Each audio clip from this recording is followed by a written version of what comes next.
Hello, my name is Valerie Butler, and today I would like to inform you as well as my audience about how the brain works when it comes to memory. Before I begin, I would like to scan my audience.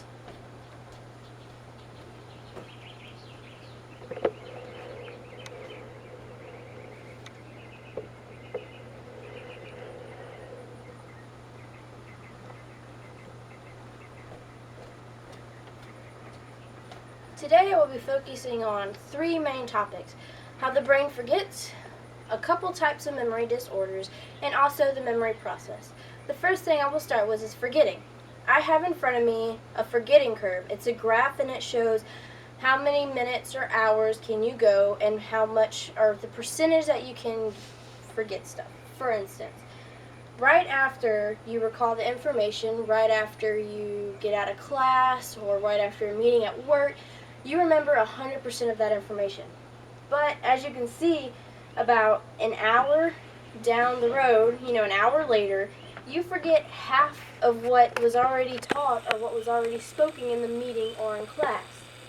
And as you can see, 2 days later, you forget 80% of what you were taught or what you were, what the meeting was about. You forget 80% of that. And as you can see, as the graph goes on, 31 days, which is a month after the information was retained or, encoded, which I will explain later in the speech, in your brain, you forget 90% of it. So it's very important that we go back and we recall the information that was given to us right afterwards. Because I have shown, and studies actually have proven, that if you do that, you will remember it better. Especially if you need it for work and it's very important, or you need it for school long term. It is very important to recall the information that you have obtained. According to the website Very Well Mind, there is something called a false memory. And it's defined as a mental experience that is mistakenly taken to be a vertical representation of an event. And a false memory is, I'm going to try to explain that definition because it's sort of a higher level definition. So if you really don't know what a false memory is, I'm going to explain it to you more on your level. So a false memory could be anything from when you were a kid and you think you remember something, but it actually didn't happen. Little things can be twisted as you get older. For instance, if you remember swimming with your friends at a pool party, you could remember, oh yeah, I jumped off the diving board. But you really didn't jump off the diving board at that pool party. That's called a false memory. Now, they do have what's called a misinformation effect, which is very similar to a false memory. Some people can get them confused, but a misinformation effect is where people can create memories and you actually believe it happened when they're actually false memories. For instance, I'll give you an example. There was a kid a long time ago. They showed him a picture of him and his dad. And also they showed him a hot air balloon with a picture of him and his dad photoshopped in a group of people that was on that hot air balloon. And they started creating this story and saying, oh yeah, on this day, you and your dad, you were up in the hot air balloon having a good time. And that little boy actually believed that he was in a hot air balloon, but that never really happened. They just photoshopped a picture of him and his dad in that hot air balloon picture that they found could be on the internet and made that little boy believe that he was in a hot air balloon. And it's crazy how people can mess with your mind. And another example of a misinformation effect can be when you get in a car accident. You can think maybe a little fender bender can be something huge, and you might think, yeah, my car was totaled, when actually it was just a little bump in the back of your car or the front of your car. It's crazy how your mind can play tricks on you, basically. That's what it feels like. There's also this lady named Jill Price. She has what's called super memory. That's where she remembers everything since she was 14 years old. So you could give her a date and she can go back to that date and tell you exactly everything that happened that day. I never thought it was possible, but I guess Jill Price, she knows that is possible. I will now move to memory disorders. We all know have heard of amnesia, but there are two types of amnesia. If you ever watched Finding Nemo or Finding Dory, you're also familiar with Dory. Dory has what is called an anterograde amnesia, when you're unable to make new memories. And also, there is another type of amnesia called retrograde amnesia. That's when the previous memories are lost. It could be a few minutes, or it could be a long time,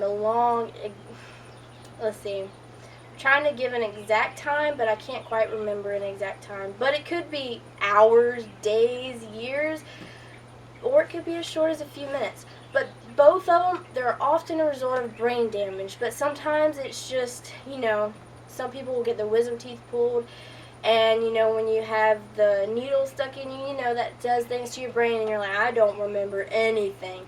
But that's not brain damage. So there are definitely some things that can cause sort of that amnesia, but often it's brain damage that is causing that. And according to exploring psychology, these amnesias, they're sort of common, but obviously not everybody gets them. Now I will talk about the memory process. There are 3 steps for the memory process: encoding, storage, and retrieval. When you encode something, you're retrieving it. For instance, right now I am telling you the memory process. You are retaining and you are encoding this information because you are receiving it. Now, storing it is when you keep it in your mind and you go over it constantly. And if you think, some people, they do this easily, so if you think it's interesting, you automatically remember that, and it's like, okay, that stuck with me. And then some people are like, I have to go look over it more and more and actually study the material. And then the third one is retrieval, is getting the info back out. So a lot of people say if you can teach it to somebody, you really know it. And that's true, because if you can, that means you know it. And if you know it, you obviously received or encoded the information in your brain.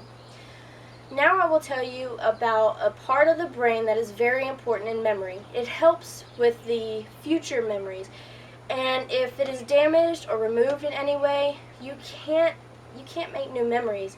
It's called the hippocampus. And the hippocampus also, it processes explicit memories. There's explicit and implicit memories. Explicit memories is what happens with our awareness. Brain HQ, the website, gives great examples. Implicit memories could be riding a bike or tying a shoe, because you don't really think about it. But explicit is, the facts and the experiences we've gone through.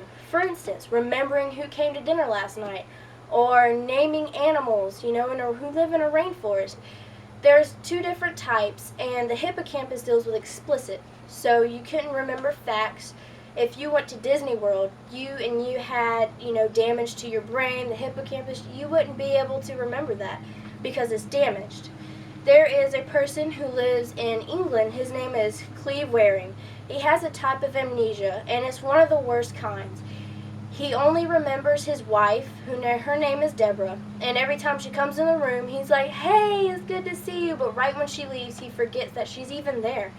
He has a sister, and his wife was telling him, your sister's getting married, and, while she was telling him this information, he was already forgetting it. It's like one ear and out the other. So, because his brain was damaged and he started losing his memory. So he doesn't remember his sister, he doesn't know their names, all he knows is his wife, Deborah. When she walks out the room just to get a drink of water and comes back in, it's like he hasn't seen her in forever. He still knows how to play the piano, and some people, they're very curious. They're like, how do you still know how to piano? But I think that he knows how to do that because before his brain was damaged, he knew how to play the piano. Just like before his brain was damaged, his wife and him got married. And there's a lot, you got to take care of your brain because it's very important. You can't just go out there and switch your brains, It is very, very important and precious. I hope you've enjoyed me talking about memory, and I hope you've learned something. So now I will scan my audience to make sure that they didn't forget what I told them.